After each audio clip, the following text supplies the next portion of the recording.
سب سے پہلے تو میری طرف سے السلام علیکم اور تمام بھائیوں کو آج ادھر ہم خوش آمدید کہتے ہیں، کیونکہ فیصل آباد گجر اتحاد کے زیر اہتمام کشمیری بھائیوں کے ساتھ یکجہتی کا یہ پروگرام ہے۔ بسم اللہ الرحمن الرحیم، رب اشرح لی صدری ویسر لی امری واحلل عقدۃ من لسانی یفقہوا قولی۔ نحمدہ و نصلی علی رسول الکریم، اما بعد۔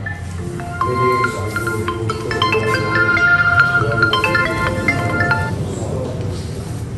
آج ہم یہاں گجر اتحاد کے طرف سے یوم یکجہتی کشمیر منانے کے لیے اکٹھے ہوئے ہیں۔ اگر تاریخی حوالے سے دیکھا جائے تو کشمیر کی تاریخ جو ہے بہت پرانی ہے، تقریباً 4000 سال پہ محیط ہے، 4000 سال۔ اس کو کشمیر جو ہے اتنا خوبصورت ہے، اگر اس کا ایک ملک بنا دیا جائے مقبوضہ کشمیر کو اور آزاد کشمیر کو ملا کر سوئٹزرلینڈ اس کے سامنے کچھ نہیں، اتنا خوبصورت ہے۔ اس کو جنت نظیر بھی کہا جاتا ہے، تاریخ میں اس کو جنت نظیر بھی کہا جاتا ہے۔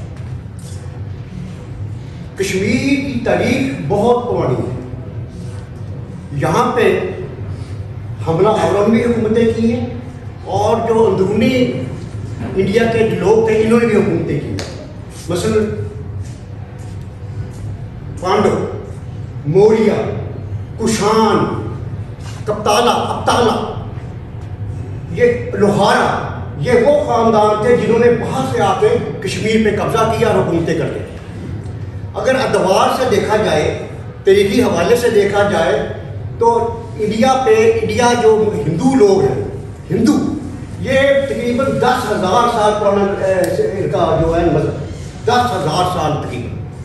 اور یہاں کشمیر پہ ہندوؤں نے بھی حکومت کی ہے، اور کشمیر پہ جو کشمیری سلاطین تھے انہوں نے بھی حکومت کی ہے، اور اس کے ساتھ پٹھانوں نے بھی حکومت کی ہے، کشانوں نے بھی حکومت کی ہے، اور اس کے علاوہ مغلوں نے بھی حکومت کی ہے، سکھوں نے بھی حکومت کی ہے، ڈوگروں نے بھی حکومت کی ہے۔ یہ اندرونی طور پہ جو جن کا میں ذکر کیا ہے انہوں نے بھی حکومتیں کی۔ اب کشمیر کی تاریخ کا ایک سانحہ بنتا ہے، وہ بنتا ہے اسٹارٹ کہاں سے ہوتا ہے؟ جب جہانگیر حکومت کر رہا تھا، مغل بادشاہ یہاں پہ انڈیا میں جہانگیر، اس وقت دسمبر 1600 کو برٹش انڈیا کمپنی یہاں آئی تجارت کے سلسلے میں۔ اس نے بنگال کی جو سورت علاقہ ہے اس پہ قبضہ کیا، پھر وہاں سے قبضہ کرتا کرتا اس نے سراج الدولہ کی حکومت کی، ختم کی، ٹیپو سلطان کی حکومت کی، بنگال کو فتح کرتا ہوا پنجاب میں آ گیا۔ پنجاب میں آ گیا، اس وقت یہاں سکھوں کی حکومت تھی، لی سنگھ مر چکا تھا، لی سنگھ اس کا بانی تھا، وہ بھی کشمیر کا تھا۔ اس نے انگریز نے جب اس وقت لی سنگھ کی بیوی جندر کو حکمران تھی، خالصہ فوج جو سکھ تھے یہ ان انگریز کے ساتھ لڑ رہے تھے۔ آخر کار جب جندر کوٹ کو محسوس ہوا کہ اب ان کے کیا کرنا چاہیے، ان کے ساتھ معاہدہ کرنا چاہیے، ان کے ساتھ صلح کرنا چاہیے، ہم تو سکھوں کی حکومت سے انگریز نے ختم کر دیں گے۔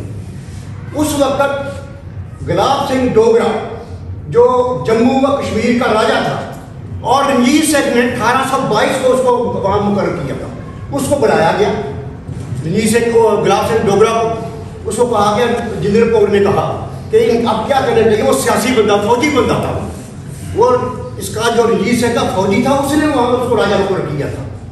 اس کے بعد اس آدمی نے جو گلاب سنگھ ڈوگرا تھا اس نے ٹرن لیا، اس نے جندر کوٹ کو برگلایا، ایک سیاسی چال دی۔ اس نے کہا کہ بھائی بی لڑنے کی بجائے اس سے صلح کر لیتے ہیں اور پھر ہماری حکومت بھی بچ جائے گی اور اس کے بعد ہم چلتے رہیں گے۔ تو انگریز کے پاس چلا گیا، اس وقت لارڈ ہنری تھا، لارڈ ہنری اس وقت جو برٹش انڈیا کمپنی تھی اس کا وہ کمانڈر تھا، وہ اس کے پاس گیا، اس نے جا کے اس کو چال دی۔ اس نے کہا کہ میں ڈوگرا ہوں، میرے ہزاروں ڈوگرے جو ہیں خالصہ فوج میں شامل ہیں، میں ان کو اپنے ساتھ میں لاتا ہوں، ہم جندر کوٹ کا حکومت ختم کر دیتے ہیں۔ اور ایسا ہی ہوا، اس گلاب سنگھ ڈوگرے نے اپنے جو ڈوگرا فوج تھی وہاں اس پہ خالصہ فوج میں ان کو ملایا اور جندر کوٹ کا حکومت کو ختم کر دیا، اور انگریز نے اس کو پکڑ کر گرفتار کر لیا جندر کوٹ۔ اب جو شاہی قلعہ ہے یہ اس وقت کیپٹل تھا لاہور کا کیپٹل. یہ سارا علاقہ کشمیر آگے پشاور اور سارا علاقہ جو تھا نا پنجاب کا یہ اس کے اندر تھا جدر کو. انگریز کا قبضہ ہو گیا. اب انگریز نے کو کشمیر میں اس کا انگریز کا کشمیر پہ کوئی توجہ نہیں تھی. اس کی تھی دہلی پہ اس کی گاڑی نظر تھی. آخر کار اس نے 1857 میں بہادر شاہ ظفر کو گرفتار کر لیا اور اس کے بعد پورے انڈیا کا وہ حکمران کے بیٹھ پڑ کے بیٹھ گیا. وہ جو گلاب سنگھ ڈوگرا تھا جموں کا راجا وہ انگریز سے ملا, لارڈ ہینری سے ملا. اس نے کہا کہ بات یہ ہے کہ میں آپ کو پیسہ دے دیتا ہوں, میں آپ کو پیسہ دے دیتا ہوں, آپ مجھے نا وہاں راجا ہم رہنے دیجیے جائے کشمیر کا. اس وقت 75 لاکھ نانک شاہی روپیہ 75 لاکھ نانک شاہی روپیہ میں اس نے کشمیر کو موت امرتسر کے تحت 1846 میں خرید لیا. 1846 میں خرید لیا. پھر اس کے بعد وہ پورے کشمیر کا, جموں کا, کشمیر کا پورے کا پورا مہاراجا بن گیا. اس نے اپنی فوج تیار کر لی اور مختلف اس نے پیسہ کمایا اس طریقے سے. اب ڈوگرا راج سے آگے بات کرتی ہے کشمیریوں. یہ 1822 میں بنا. اس کا جو آخری جو مہاراجا تھا وہ ہنری تھا, ہنری سنگھ, ہری سنگھ. وہ ہری سنگھ نے ایک بہت بڑا ظالم تھا. اس نے مسلمانوں پہ اتنے ٹیکس لگا رکھے تھے, مثلا جلہے پہ ٹیکس, دنگی پہ ٹیکس, زمیندار پہ ٹیکس, بکروالوں پہ ٹیکس, اگر مسلمان شادی کرتا تھا ان پہ ٹیکس, یعنی کہ اتنے ٹیکس لگا رکھے تھے وہ صاحب. ایک واقعہ اور ہوتا ہے اس سے پہلے ہری سنگھ سے پہلے 1931 میں ایک مسلمان بھائی قرآن پاک کی تلاوت کر رہا قرآن پاک. وہ ایک دروگا تھا ہندو ڈوگرا. اس نے جب دیکھا کہ مسلمان قرآن پاک کی تلاوت کر رہا, اس نے قرآن پاک کو چھینا, نوز باللہ اس نے توہین کر. وہ ساری کی ساری مسلمانوں میں ایک آگ لگ گئی, جذبہ پیدا ہو گیا, بڑے اٹھے. پھر اس کے بعد شیخ عبداللہ چودھری گلاب آباد اور عبد القدیر پٹھان یہ لوگ سب کے ساتھ گلیوں کوچوں میں نکل آئے. زبردست طور پہ جو ہے نا وہ ایک تحریک چل رہا. ڈوگروں نے ان پہ مسلمانوں پہ ظلم کرنا شروع کر دیا. سب سے پہلی جو ہجرت ہے, بڑی ہجرت, وہ کشمیری ہجرت کر کے لاہور پنجاب میں آ گیا, پنجابی علاقوں میں. ان کی عورتوں کو مارا گیا, بچوں کو شہید کیا گیا, بندوں کو شہید کیا گیا. خبر میری بہنوں کی عزتیں لوٹی گئی. اس وقت پھر لاہور میں علامہ اقبال رحمۃ اللہ علیہ اور دوسرے لوگوں نے ایک کمیٹی بنائی. انہوں نے برٹش گورنمنٹ کو لیٹر خطوط لکھے کہ اتنا بڑا ظلم کیا 1931 میں ان ڈوگروں نے. پھر ایک انگریز دور میں ایک کمیٹی بنی, سر گلینسی کے نام سے کمیشن بنا. انہوں نے کہا کہ جا کے پتا کرو کہ وہاں کیا ہوا. جب وہاں گلینسی کمیشن گیا, انہوں نے ایک رپورٹ تیار کی. رپورٹ تیار کرنے کے بعد انہوں نے وقت کا جو لارڈ تھا, وائسرائے تھا انڈیا کا, اس کو بتایا کہ وہاں اس نے ظلم کیا. آخر کار مجھ سے میں اس کو اپنی بات کو وائنڈ اپ کرتا ہوں. طے یہ پایا کہ یہاں ایک یعنی کہ سیاسی طور سے حکومت بنائی جائے, الیکشن کروائے جائے. وہ الیکشن کروائے گئے. الیکشنوں میں ایسے ہوا کہ آج جموں کا کشمیر مسلم کانفرنس وہ کامیاب ہو گئی. بعد میں انہیں کے دور میں دو معاہدے ہوئے. اب کیونکہ لمبی بات ہے میرے پاس منقرر نہیں, دو معاہدے ہوئے. ایک تو ہری سنگھ نے معاہدہ کیا کہ مجھے رہنے دیا جائے, انگریز کو پاکستان بننے کے بعد مجھے رہنے دیا جائے, میں آپ سے میں انڈیا اپنے کشمیر کا لحاظ انڈیا سے کرتا ہوں. اس کے بعد پھر شیخ عبداللہ آ گیا, پٹھو نہرو کا, اس نے بھی معاہدہ کیا 52 میں انڈیا کے ساتھ کہ میں آپ سے لحاظ کا معاہدہ کرتا ہوں. بعد یہ دو بندے جو ہیں ہری سنگھ اور شیخ عبداللہ, انہوں نے بڑا کر کیا ہمارے کشمیر کا. بعد میں پاکستان آزاد ہو گیا 14 تاریخ کو. جب آزاد ہوا تو جو ہری سنگھ نے معاہدہ کیا ہوا تھا اس کے تحت انڈیا نے وہاں فوجیں اتار دی. کشمیر میں فوجیں اتار دیا, وہ غیرہ شروع کر دیا. اس نے کہا جی یہ پاکستان اس پر قبضہ کرنا چاہتا ہے. اس نے اپنی فوج میدانی علاقے سے لی اور ہوائی جہازوں کے ذریعے بھی اتار کے اس پہ قبضہ کر۔ پاکستان نے شور مچایا، پاکستان نے اس کو بات کو بڑھایا کہ یہ بات جو ہے یہ اس نے قبضہ کر لیا۔ انڈیا بھاگا یو این او، وہاں جا کے 1948 کو یو این او نے دونوں کو فری کیا تھا، پاکستان کا بھی اور انڈیا کا بھی موقف سن کے یہ قرارداد پاس کر لی 2 فروری 1948 کہ جو کشمیری مسلمان ہیں ان کو حق خودارادیت کی جو ہے اجازت ہے، یہ اپنے طور پہ ایک ریفرینڈم کروائیں اور اس کے بعد اگر یہ پاکستان کے ساتھ ملنا چاہتے ہیں تو پاکستان کے ساتھ مل جائیں، اگر وہ انڈیا کے ساتھ رہنا چاہتے ہیں تو انڈیا کے ساتھ مل جائیں، اگر وہ آزاد رہنا چاہتے ہیں تو آزاد ہو جائیں۔ اس وقت سے لے کے آج تک بے شمار قراردادیں جو ہے نا یو این او میں پاس ہوئی۔ یو این او یہ تو تقریروں کا حال ہے، پوری دنیا وہاں اکٹھی ہوئی ہے، لاکھوں روپیہ کماتے ہیں وہاں جو مسلمانوں کے نمائندے ہیں، میں ان پہ لالچ بھیجتا ہوں خدا کی قسم۔ آج تک یو این او نے فیصلہ نہیں کیا، یو این او نے کوئی فیصلہ نہیں کیا۔